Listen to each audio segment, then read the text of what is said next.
You're on track to be a teenage billionaire. How much does Ryan get to keep of all this? Oh, be careful, Ryan. Ryan's world. The kid who's not just playing with toys, but playing with billions. You know, the kid went from reviewing action figures to building an empire before most of us even figured out how to tie our shoelaces. But here's the burning question. Is Ryan really having fun? Or is this just a giant cash cow for his parents to milk? Like, is this just a case of lights, camera, action? Ryan, don't forget a smile for the sponsors. But let's back up a second. For anyone who's been living under a rock or still rocking your Nokia 3310s, Ryan's World, formerly known as Ryan's Toys Review, started when Ryan Kaji was a mere toddler at 3. By age 6, this pin-sized entrepreneur had raked in over $1 million. Yep, while we were busy trying to learn our ABCs, Ryan was busy learning ROI. Naturally, Ryan's parents saw those dollar signs and quit their jobs quicker than you can say corporate life sucks. What year was that when you guys decided to quit your jobs? I think it was 2016. Oh, wow. And honestly, who wouldn't? Imagine trading the 9-to-5 grind for watching your kid unbox toys all day while cash rains down on you. But hold on, there's a twist. It turns out Ryan's mom, Luann, has a bit of a rebellious streak. She wasn't always the squeaky clean mother figure she appears to be today. This makes you wonder if their hunger for success and money might be more than just the desire to support their kid's passion.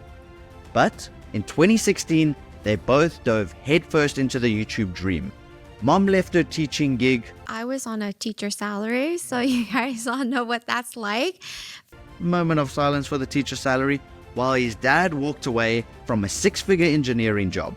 How much as an engineer were you making at that time? About 100K. 100K. Yeah, more or less, yeah.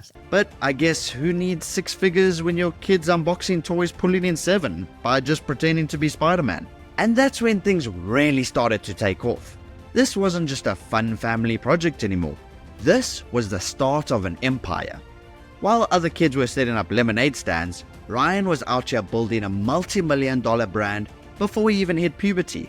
But, as with all empires, what goes up must come down.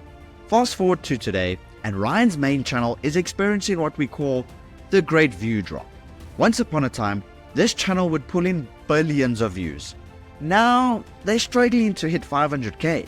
It's like going from headlining at Coachella to performing at your grandma's birthday party. Not ideal. So, what happened?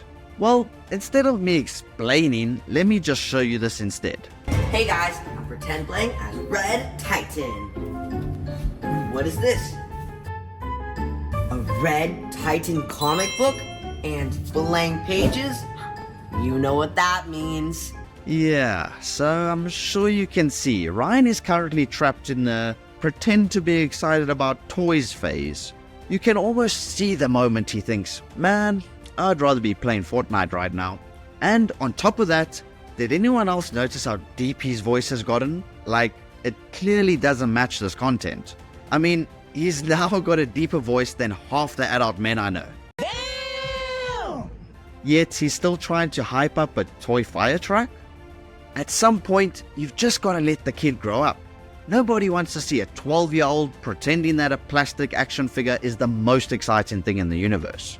I feel the main problem is that while Ryan's clearly aging out of this content, his parents seem to be stuck in denial. Like, hey Ryan, can you pretend to be 5 for another decade? Please, we've got sponsorships on the line. Viewers aren't having it either. You know it's bad when your audience is practically screaming, let the boy retire.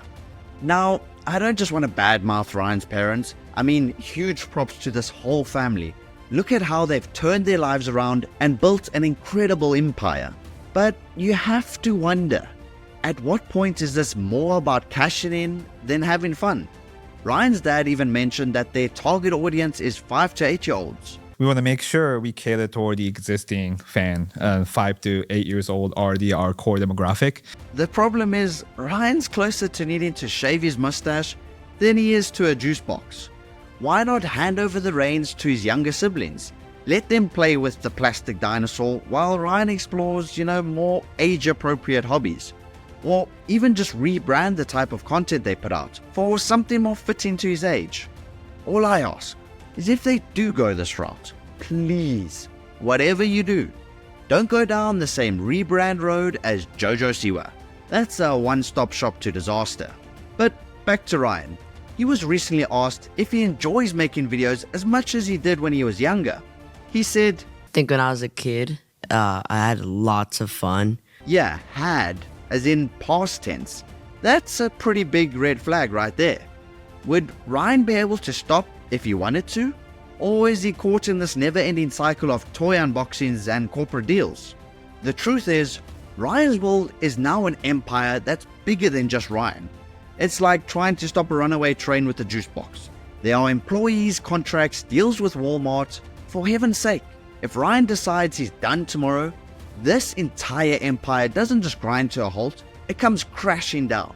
And that's a lot of pressure to put on a kid who's still learning algebra. And it's not just Ryan. There's a concerning trend with parents of child YouTubers. Remember that one mom who tried to get her kid to fake cry for a thumbnail right after their dog died? Come here. Come closer for the video. Come closer. Come closer. Come closer. Put your head right here. Come closer. Closer. Down. Put your head down here. Act like you're crying. Really quick. I am crying. Yeah. Can we get some tears, sweetie? This will get the clicks. Or the TikTok mom who staged her daughter maxing out her debit card? You do not get to max out my debit cards. Okay, and? Amelia, $2,500? It's like, come on, parents. When do we prioritize clickbait over our kids' mental health? But here's where it gets interesting. This whole thing isn't just about money anymore. It's about Ryan himself. At this point, he's been in the limelight for so long that he probably thinks retirement is a brand of cereal. The guy's not even a teenager yet, and he's already experienced more ups and downs of fame than most people do in their entire lives. Meanwhile, the rest of us are still trying to figure out how to tie a tie properly. The reality is that Ryan was 6 when he made his first million, and now, as he approaches his teen years, his empire has ballooned to over $1 billion. That's right, billion, with a B. But as he grows older, the question everyone's asking is, does he actually want this? And that brings us to the next question. Does Ryan even have a say in all this? He's almost 13, and let's be real, at that age, most kids are discovering who they are. But Ryan, for all we know, kids at school may have branded him as the teen who still plays with toys. But the pressure isn't just on Ryan though. His parents are in a bit of a pickle too. They've built this multi-million-dollar empire around him, and stepping away isn't just as easy as hitting the pause button. And let's not forget, Ryan's audience is growing up too. The kids who once screamed, "Oh my gosh, it's Ryan!" are now more interested in Fortnite skins and TikTok dances. His parents are now even re-uploading old videos in desperate attempt to keep things fresh. But it's clear the magic is fading. You can only reheat leftovers so many times before they start tasting a little stale, right? So the big question is, what's next for Ryan? Well, his dad mentioned maybe moving into pre-teen content or more animation. Ryan's turning 13 years old this year, so he's turning teenager. So we're thinking about, do we want to introduce something like that align with his age, like more for aligned to the preteen demographic, or we want to stay on with the going more for the animation? That's something we're kind of debating right now. But they're definitely stalling it. Interestingly, Ryan has even mentioned wanting to be an animator when he grows up. When I grow up, I want to be like an animator. And who can blame him? Drawing cartoons is way more appealing than pretending to be excited about the 400th surprise egg. But will he get the chance, or will he be forced to keep milking this YouTube cash cow until it's bone dry? The next few years will be critical. Will Ryan pivot into something new, or will he just keep riding this wave until it crashes? One thing's for sure, whatever happens, we'll all be here, ready to watch how the story unfolds. Because, let's be honest, it's not just every day you get to watch a preteen millionaire navigate his way through fame, fortune, and empirical toy unboxings. But I guess only time will tell.